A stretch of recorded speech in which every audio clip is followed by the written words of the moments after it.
Hello everyone. So today we are going to take the coverage of COP27 UNFCCC, United Nations Framework Convention on Climate Change.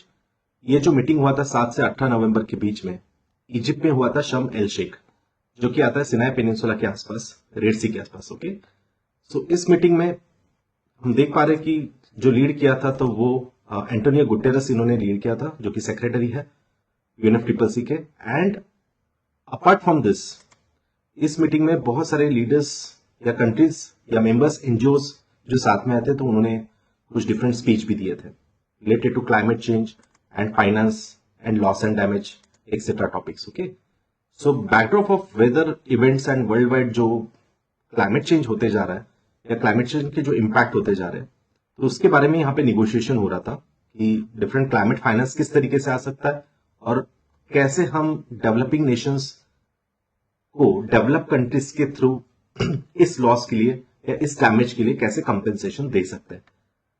तो COP27 की जो ये meeting थी, तो almost more than 30,000 registered इसमें leader attendees थे। कुछ countries थे, कुछ गवर्नमेंट, बिजनेसेस या एनजीओ, सिविल सोसाइटीज इसमें पार्ट ले चुके थे, राइट। तो इसी यूएनएफसीसीसी COP27 को हमने बहुत बार न्यूज में देखा होगा लास्ट मंथ में। तो बेसिकली ये क्या है? तो United Nations framework convention on climate change.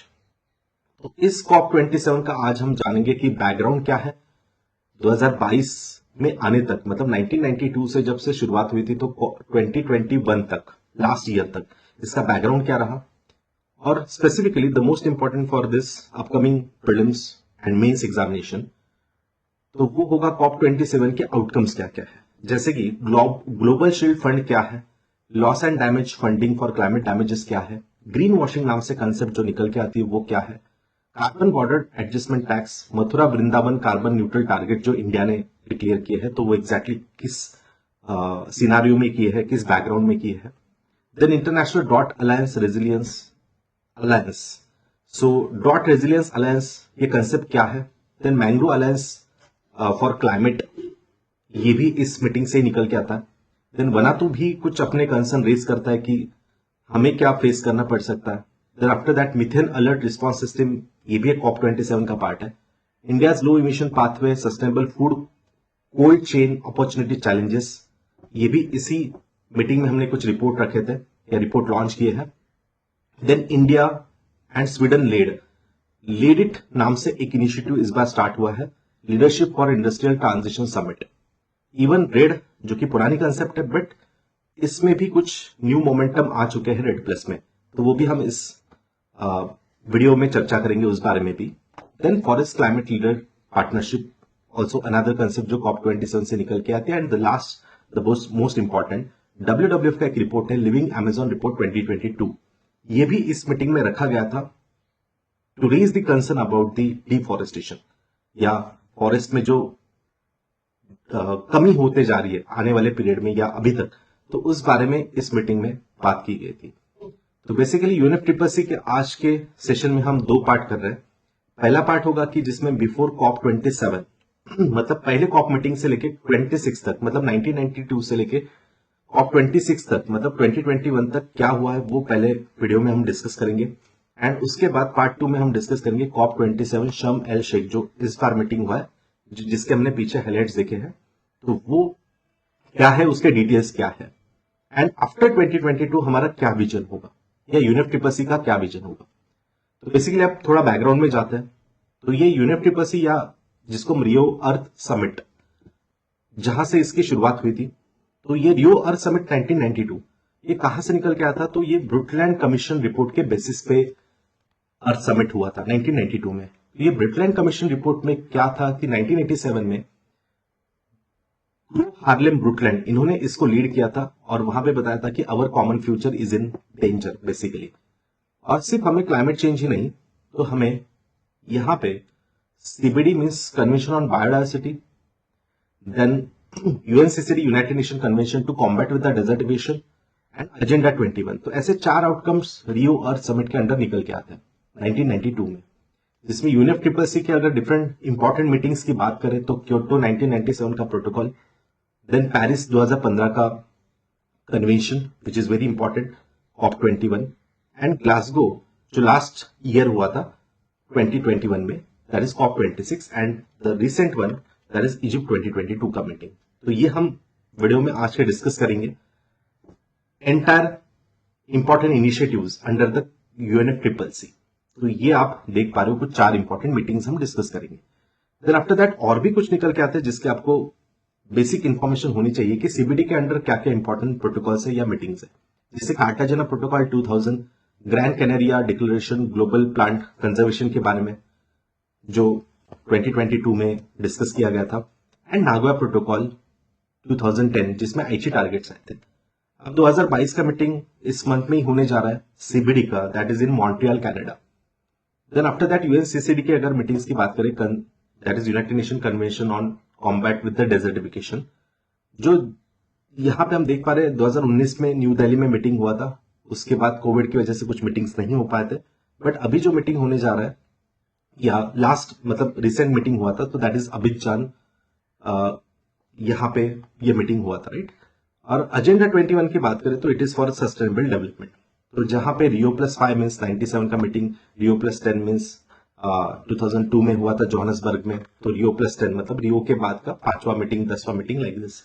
और एजेंडा 21 द मोस्ट इंपॉर्टेंट कि इसमें सस्टेनेबल डेवलपमेंट गोल निकल के आए थे 2015 में, या रियो +20 का 2012 का मीटिंग। तो ये सब कंपोनेंट्स है रियो और अर्थ समिट के, तो जिसमें आज के हमारे वीडियो का चर्चा का विषय रहेगा UNFCCC। पहले इसका देख लेते कि बैकग्राउंड क्या है, बट ये सब देखने से पहले हमने बहुत बार कॉप नाम से एक वर्ड देखा है। तो ये कॉप क्या है? तो COP basically conference of parties होता है कि जिसमें डिफरेंट कंट्रीज, जो अभी हमने देखे मीटिंग्स के वीडियोस में, तो सब यहाँ पे डिफरेंट कंट्रीज होते हैं, वही conference of parties means the member countries, कि जिसमें वो it is the supreme decision making power, okay, या इनको ही पावर या एक डिसीजन मेकिंग जो भी UNFCCC में डिसाइड होगा, जो भी डिफरेंट टारगेट्स निकल के आएंगे, जैसे कि for example the agreement seek to limit the global warming well below 2 degree Celsius या 1.5 preferably as compare to the pre industrial level. तो ये भी जो भी डिसीजन है, एम्स है, लीगली बाइंडिंग करना है या नॉन लीगली रखना है, किसके लिए कंपलसरी करना है, या कितने फंड किसको देना है, या कितने टाइम में वो टारगेट्स अचीव करना है, तो all the decision making powers. So ये कहां पे डिसाइड होता है? कॉप मीटिंग्स में। तो इसी को कहा जाता है डिफरेंट मीटिंग्स को कॉप, कॉन्फ्रेंस ऑफ पार्टीज। जैसे कि डिफरेंट कॉप 1 होगा, कॉप 2 होगा। जो पहली मीटिंग जो स्टार्ट हुई थी बर्लिन जर्मनी में, कॉप की जो मीटिंग हुई थी स्टार्ट, जिसमें क्योटो के बारे में बात चल रही थी, राइट। तो पहले मीटिंग से हम शुरुआत करते हैं। देन उसके बाद 96 में कुछ जिनेवा स्विट्जरलैंड में मीटिंग हुआ। फिर 97 में जो सबसे इंपॉर्टेंट अभी तक की मीटिंग है क्योटो जापान में जो हुई थी, right, Kyoto protocol, which is the first greenhouse gas related protocol in the world under the UNFCCC। तो ये पहला हम meeting, the most important meeting बोल सकते हैं, जो कॉप 1 का sorry that is the COP 3 का 1997 का मीटिंग हुआ था, क्योटो प्रोटोकॉल, राइट। तो इस प्रकार से हम देख पा रहे हैं कि बर्लिन की मीटिंग हुई। देन द मोस्ट इंपॉर्टेंट उसके बाद हम डायरेक्टली ले सकते हैं, तो that is the Kyoto related meeting, जो ग्रीन हाउस गैस रिलेटेड सबसे पहली मीटिंग हम बोल सकते हैं उसके लिमिटेशन के लिए। बट इसको इंप्लीमेंट करने में बहुत टाइम लग गया। जैसे मीटिंग तो हुई थी 1997 में, बट ये इंप्लीमेंट होती है 2005 के मॉन्ट्रियल के मीटिंग में, इसको एग्री किया जाता है। इसमें इतना टाइम क्यों लगा वो हम आगे डिस्कस करेंगे, बट इसके भी कुछ क्योटो के पीरियड थे। 2008 to 12 first commitment period and 13 to 20 is second commitment period, जिसमें दोहा अमेंडमेंट टू क्योटो प्रोटोकॉल से एक्सटेंशन किया गया 2020 तक।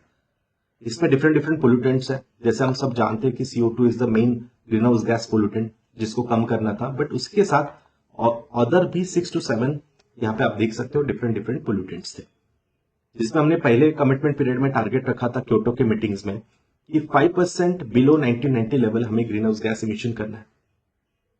इसमें कुछ कंट्रीज ने इनिशिएट किया, कुछ ने नहीं किया, वो कभी हम बाद में डिस्कस करेंगे। बट 2008 to 12 हमारा ये कुछ टारगेट था, और वही टारगेट बढ़ाया जाता है कि 1990 का जो लेवल है उससे 18% से हमें कम करना है आने वाले 8 साल में, मतलब 2013 से 20 तक। बट पहले ही राउंड में थोड़ा इनिशिएशन मिला, बट सेकेंड राउंड ये एक्सेप्ट ही नहीं हुआ। मतलब Doha amendment to the Kyoto protocol और extension to the Kyoto protocol जो 2012 में ये मीटिंग हुई थी, तो उसको एक्सटेंशन ही नहीं मिल पाया। क्यों, वो आगे चर्चा का विषय रहेगा, हम देखेंगे उसको आगे। सो बेसिकली जो क्योटो इतने साल लग गए, 1997 का मीटिंग हुआ था, बट 2005 में इसको हमने देखा है कि एक्सेप्ट किया गया कुछ लेवल्स तक, बट इसको टाइम क्यों लग गया?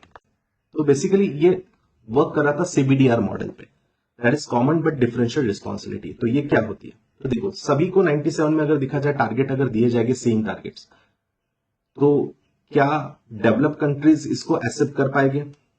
यस, तो वो भी देखना था हमें। ये डेवलपिंग कंट्रीज जो होता है, तो डेवलपिंग कंट्रीज यहाँ पे सीधा बता रहे थे कि जस्ट हमने अभी तो 1950-60s में ही हमारा डेवलपमेंट स्टार्ट किया है, तो ये डेवलपमेंट जस्ट अभी हम स्टार्ट कर चुके हैं।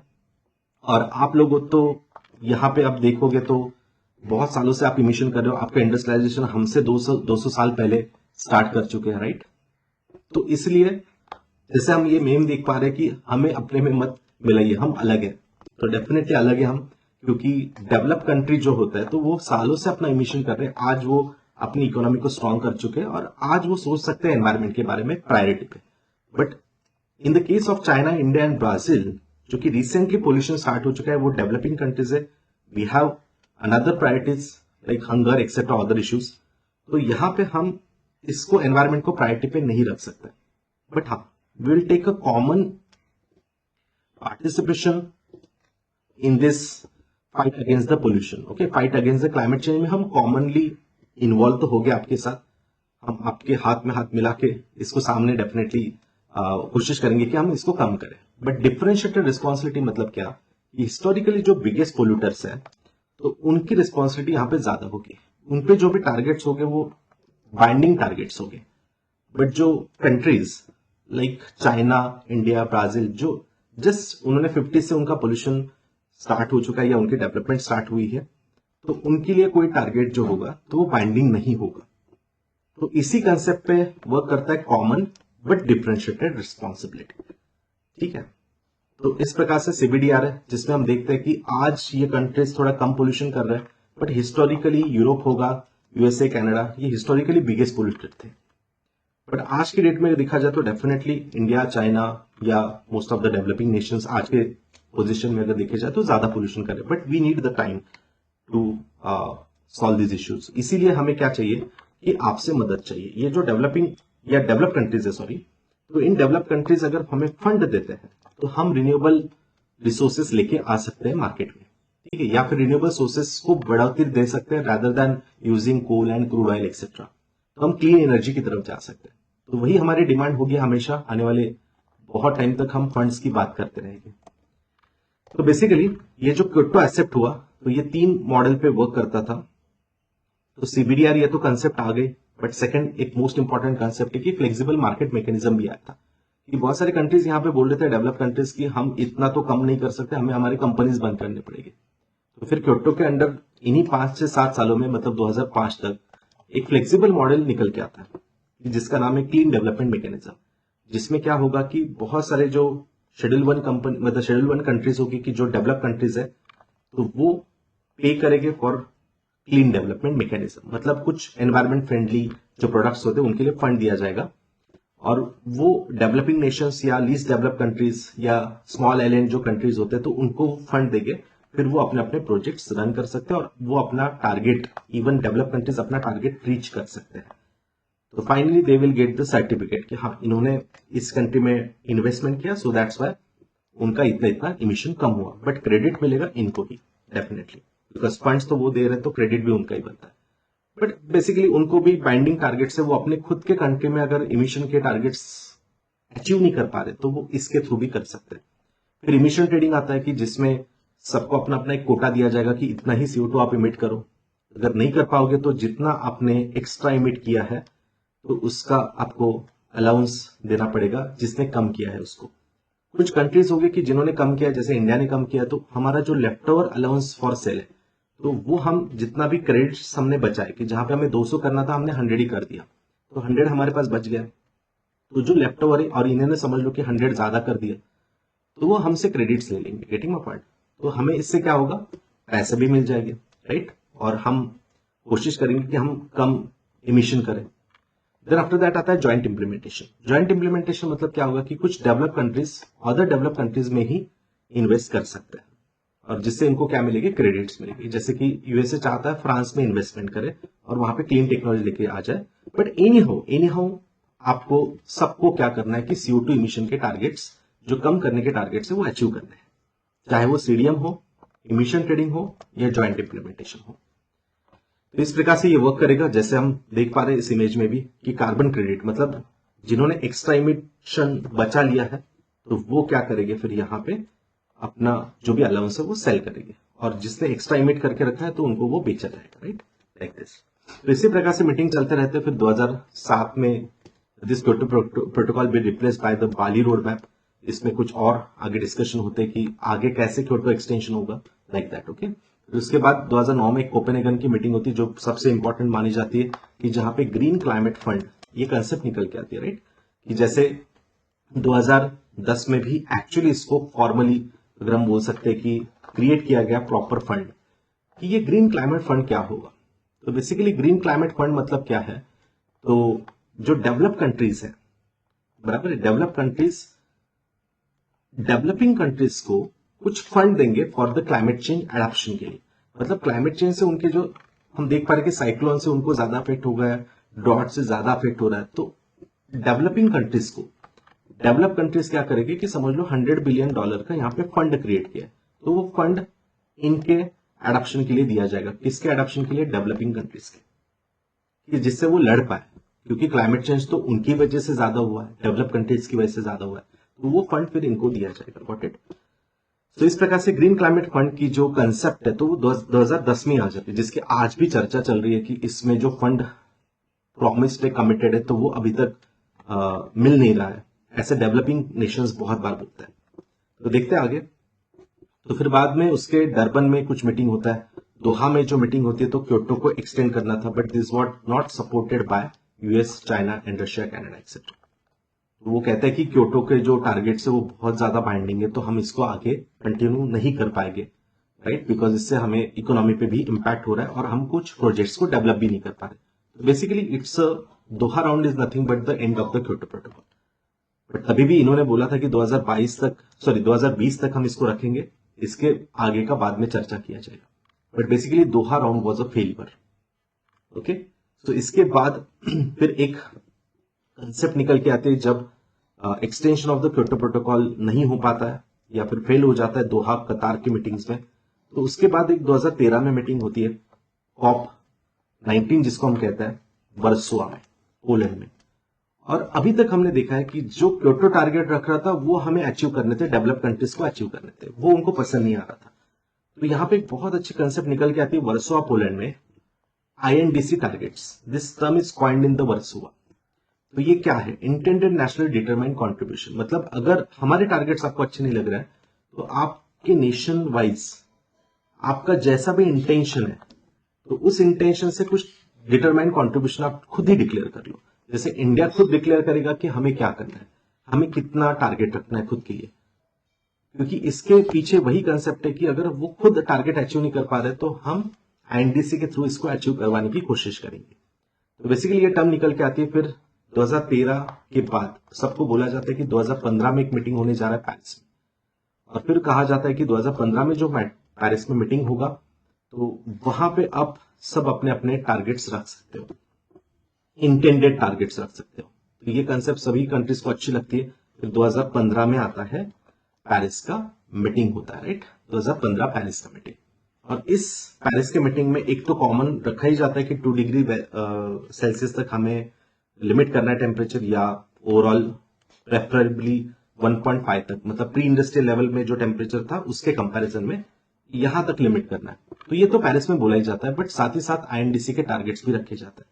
जैसे कि आप देख पा रहे हो कि पेरिस एग्रीमेंट में हमने देखा कि ग्लोबल वार्मिंग का जो लेवल है तो वो बहुत बढ़ते जा रहा है, ग्लोबल वार्मिंग एक कंसर्न बनते जा रहा था, और क्योटो अगर हम एक्सेप्ट नहीं कर रहे, but at least we have to accept so that environmental impact, forest fires, ये सब हम इंपैक्ट धीरे धीरे कम कर पाए। उसके पेरिस का मीटिंग में बहुत इंपॉर्टेंट माना जाता है। It's a future of Kyoto, या it's a extension to the Kyoto, या क्योटो के बाद क्या होगा। तो यहाँ पे सब मीटिंग होती है, 195 कंट्रीज लगभग साथ में आते हैं, और फिर जैसे मैंने कहा कि well below temperature 2 degree Celsius तक रखना था, या फिर अगर कोशिश करें कि 1.5 तक उसको लिमिट करें।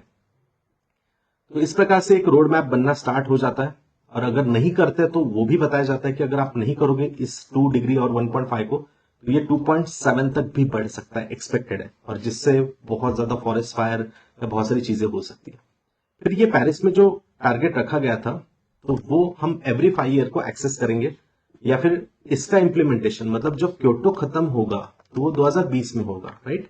तो 2020 के बाद क्या, तो 2030 तक के हमें टारगेट्स यहाँ पे क्या करने थे, अचीव करने थे। मतलब जो पेरिस के टारगेट्स होंगे वो 2020 से लेकर 30 तक हमें टारगेटेड होगा। एवरी 5 ईयर को हम इसको एसेस करेंगे और रिव्यू भी करेंगे, और इसमें कुछ चेंजेस करना है तो वो भी कर सकते हैं। बट बेसिकली 2030 तक हमें पेरिस के जो टारगेट्स होंगे 20 से 30 तक, ये पेरिस के टारगेट ही इंप्लीमेंट करने, मतलब चाहे आज की भी मीटिंग क्यों ना हो तो उसमें भी हमें क्या करना है कि 2030 तक के टारगेट्स हमारे होंगे, जिसमें हमें CO2 इमिशन कम करना है, एनी हाउ CO2 इमिशन कम करना है। ओके, अगर नहीं करते तो आपने देखा है 2.7 तक भी वो बढ़ सकता है, और जिससे बहुत सारे निगेटिव इंपैक्ट एनवायरमेंट पे हो सकता है। तो बेसिकली फिर इंडिया ने भी इसी प्रकार से 2015 के पेरिस मीटिंग में कुछ बहुत ही इंपॉर्टेंट टारगेट हमने सामने रखे हैं, कि जैसे हम 33 to 35% तक GDP इंटेंसिटी जो इमिशन होता है तो वो कम करके दिखाएंगे। देन हम 2.5 to 3 बिलियन टन तक CO2 सिंक होगा, इतना फॉरेस्ट जनरेट करेंगे, इतना फॉरेस्ट हम बढ़ाएंगे 2030 तक। एंड इवन 175 गीगावाट इतना हम रिन्यूएबल सोर्सेस करेंगे, जिसमें हमने सब डिस्ट्रीब्यूशन करके भी बता दिया कि सोलर 100 गीगावाट, 60 गीगावाट विंड होगा, या 10 gigawatt small hydro electricity project, तो ये भी हम करने वाला है। इवन हमने नेशनल एडॉप्शन एक फंड क्रिएट किया जो 350 करोड़ का बजट में भी मेंशन किया, कि जिसमें हम एनवायरमेंट को डेडिकेटेड फंड क्रिएट करेंगे, राइट। तो बेसिकली हमने ये कुछ INDC टारगेट रखे। फिर पेरिस का मीटिंग होता है जिसमें कुछ बाइंडिंग टारगेट्स थे, और बाकी कंट्रीज ने भी अपने अपने सेम टारगेट्स रखे। इवन इसमें और एक चर्चा होती है कि डेवलप कंट्रीज बोलते हैं कि ठीक है, जो हमने कोपेनहेगन में GCF ग्रीन क्लाइमेट फंड 2010 में जो क्रिएट किया था, तो अब उसमें क्या होगा कि एवरी डेवलप कंट्रीज, या जो एनेक्स 1 में कंट्रीज आता है डेवलप कंट्रीज, तो वो $100 billion a year climate finance करेंगे 2020 से आगे, आने वाले कुछ 5 साल तक, मतलब 2025 तक, एवरी ईयर $100 बिलियन। जो इसी मीटिंग में भी चर्चा का विषय रहा कि अभी तक वो पैसा आ ही नहीं है, तो कहां गए वो पैसे।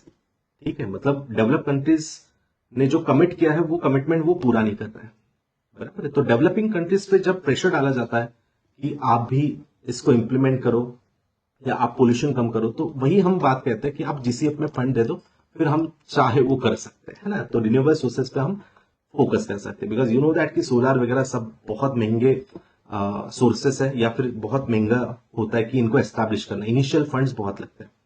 तो फिर इंडिया डिमांड करता है कि आप GCF के थ्रू हमें फाइनेंस दे दो, और फाइनेंस मिल जाए तो शायद हम ये सब चीजें कर सकते हैं। बट द कमिटमेंट के बारे में अभी भी कुछ अपडेट्स नहीं है ज्यादा। फिर इसके बाद बहुत सारी मीटिंग्स होती है, और तलोना नाम से एक डायलॉग होता है 2017 में, जिसमें UPSC का क्वेश्चन भी आया था, तलोना डायलॉग। तो जहां पे बोला गया था कि पेरिस का अब प्रॉपर इंप्लीमेंटेशन स्टार्ट होगा, या पेरिस जो होगा तो एक प्रॉपरली रन होगा 2020 से। इसी के बाद एक पहली बार ऐसा होता है कि 1995 के बाद सिर्फ 2020 में जो एक्सपेक्टेड था कि ग्लासगो में मीटिंग होना था COP26 का, वो मीटिंग नहीं हो पाया due to COVID situation. But इसके पहले अगर आप देखोगे हर साल मीटिंग हुआ है, ओनली 2020 में मीटिंग नहीं हुआ था। बट ठीक है, यही मीटिंग को आफ्टर कोविड, जैसे लास्ट ईयर 2021 में ग्लासगो में ये मीटिंग होता है, ग्लासगो यूके में, जिसमें प्रेसिडेंसी ऑब्वियसली यूके के पास थी। तो इसमें भी हमने ग्लासगो में बहुत सारे, हमारे प्राइम मिनिस्टर नरेंद्र मोदी, इन्होंने बहुत सारे ब्रेक थ्रूज दिए, या फिर हमने भी कुछ पंचामृत टारगेट रखे थे जो बहुत ही फेमस थे लास्ट ईयर तक। तो जैसे कि हमने कहा कि हम 2070 तक नेट जीरो इमिशन करके दिखाएंगे पंचामृत टारगेट्स में, राइट। सेकंड, हमने बताया कि India will bring non fossil fuel energy capacity to 500 gigawatt, मतलब 500 गीगावाट का हम रिन्यूएबल सोर्सेज के थ्रू जनरेट करेंगे, जैसे सोलर, विंड होगा, विंड एनर्जी होगी, राइट, या geothermal energy et cetera. Then third, हमने कहा कि India will achieve 50% of its energy requirements from renewable energy by 2030। मतलब हम कोल से जितनी एनर्जी आती है उसको सब्सटीट्यूट करके हम रिन्यूएबल से 50% करवा के दिखाएंगे, जिससे हमारा CO2 इमिशन कम हो जाएगा। फोर्थ, हमने कहा कि India will reduce the total projected carbon emission by 1 billion tonne. मतलब देखो, ये पहला एक न्यू टारगेट है जो पहले के INDC में नहीं था 2015 के, और वो ये था कि हम ओवरऑल इमिशन ही कम करवा के दिखाएंगे। इसके पहले हमने क्या देखा था कि 2.5 to 3 बिलियन टन सिंक होगा, इतना हम क्या करेंगे, अफॉरेस्टेशन करेंगे, मतलब इतना हम फॉरेस्ट लगा के दिखाएंगे। बट अभी क्या दिख रहा है हमें कि ओवरऑल हम इमिशन भी कम कर रहे हैं। मतलब इमिशन भी हम कम करवा के दिखा रहे हैं, वो भी कितना 1 बिलियन टन का। And India will reduce the carbon intensity of economy to less than 45%, जो कि पहले 33 to 35 था। तो बहुत सारे टारगेट्स को हमने रिवाइज किया और उस पर एक इंडिया का एम्बिशन दिखा रहे कि हम कितना कमिटेड है एनवायरमेंट रिलेटेड। तो ये है हमारे पंचामृत, ये टोटल 5 टारगेट। तो ये पंचामृत कुछ भी हो जाए हमें याद रखना है। तो जैसे हमने और एक इनिशिएटिव इंडिया ने यहाँ पे लेके आया था COP26 में by our prime minister, and that is life. कि देखो हर चीज गवर्नमेंट नहीं कर सकता है, तो एज ऑन इंडिविजुअल लेवल, हर एक इंडिविजुअल लेवल पे भी हमें कुछ ना कुछ करना होगा।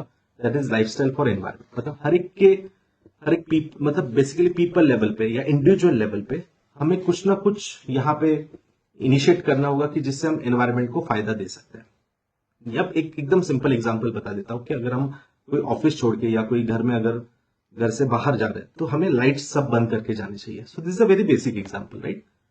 तो that is the mindful and wasteful consumption. तो बेसिकली हमें क्या करना है कि हर एक इंडिविजुअल लेवल पे अवेयरनेस जनरेट करना है कि हम एनवायरमेंट को किस प्रकार से कंजर्व कर सकते हैं। So that is life initiative which is yes coined in the COP26, मतलब लास्ट ईयर ग्लासगो में कॉइन किया गया था। तो ये भी मुझे लगता है बहुत इंपॉर्टेंट हो सकता है।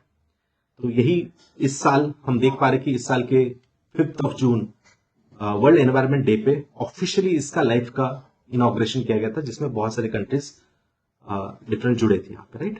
एंड हम अभी और भी कोशिश कर रहे हैं कि जैसे getting India to net zero 2070 तक, जिसमें बोला जा रहा है कि इंडिया को इतने सालों में, मतलब लगभग 50 सालों में हमें $10 ट्रिलियन लगने वाले। It's not a 1 year. Basically आप समझने की कोशिश करो कि आज से लेके 2070 तक हमें $10 ट्रिलियन लगेगा अगर सच में इंडिया को नेट जीरो तक लेके जाना है। But still India is committed कि हम करेंगे, 2070 तक हम करके दिखाएंगे net zero emission. So basically net zero क्या होता है? तो इमिशन जितना है आपका, आपके कंट्री का, उतना ही आपका CO2 सिंक होना चाहिए, दैट इक्वल्स टू 0। जैसे हमारा 100 इमिशन होता है कार्बन का, CO2 का, तो हमारा 100 सिंक भी होना चाहिए। So that equals to 0। Getting my point? तो ये होता है नेट जीरो इमिशन। तो जैसे हमने बताया कि नेट जीरो बाय 2070 हम करने की कोशिश करेंगे। बाकी पंचामृत तो हमने डिस्कस कर ही लिए। इंडिया क्लाइमेट प्लीज भी बता रहा है कि इंडिया भी प्लीज कर रहा है कि हम यहाँ पे एम्बिशन दिखा रहे हैं और बहुत सारे टारगेट्स हमने ऑलरेडी कवर कर दिए हैं। Okay, so that is the point. Even stronger climate targets हमने और भी बढ़ाए। ऐसे नहीं कि INDC में 2015 में हमने जो टारगेट्स मेंशन किए थे उसमें वही रखे, ऐसा नहीं है। इंडिया ने बहुत सारे टारगेट्स 2021 के या पंचामृत में COP26 में हमने एनहांस भी किए हैं, स्ट्रॉन्गर क्लाइमेट टारगेट्स करके दिखाए, जैसे आप सामने देख सकते हो। इवन इसमें इंप्रूवमेंट कर रहा है इंडिया, बिल्कुल कर रहा है। जैसे इमिशन इंटेंसिटी 33 to 35 जो हमें करनी थी, तो वो हमने बढ़ा के बोल दिया, और यहाँ पे हमने अभी तक 30% तक भी कर चुके हैं। Then after that share of non fossil based fuel जो होता है, तो हमने 40% इनिशियली कहा था, बट अब 50 कर दिया। बट अभी तक तो हमने 41 तो अचीव भी कर दिया है। इवन कार्बन सिंक हमने जो कहा था, तो अभी तक वो क्लियर नहीं मिला है, बट जैसे मिल जाएगा तो इसमें भी हम इंप्रूवमेंट कर रहे हैं। बहुत सारे स्टेट्स में हम मियावाकी मेथड्स लेके आ रहे हैं, अर्बन फॉरेस्ट्री कर रहे हैं, जिससे CO2 सिंक बढ़ सकता है या CO2 सिक्वेस्ट्रेशन बढ़ सकता है थ्रू द अफॉरेस्टेशन। तो ये था अभी तक का पूरा COP1 से लेके COP26 तक। मीन्स 1995 में जो मीटिंग स्टार्ट हुआ था, राइट, तो तब से लेके 2021 मतलब COP26 ग्लासगो के मीटिंग तक, पंचामृत टारगेट्स तक। तो आई होप सबको अंडरस्टैंड हुआ है। If you like the video then please like and share also. And the second part कि इसके बाद COP27 में क्या हुआ है, तो ये हम देखेंगे पार्ट 2 में, जो जल्दी आएगा। तो please let me know in the comment.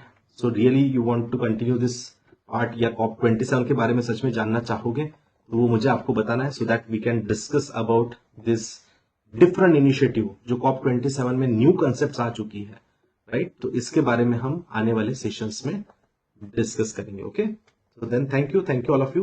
So see you in the next video with the COP27 details. Thank you.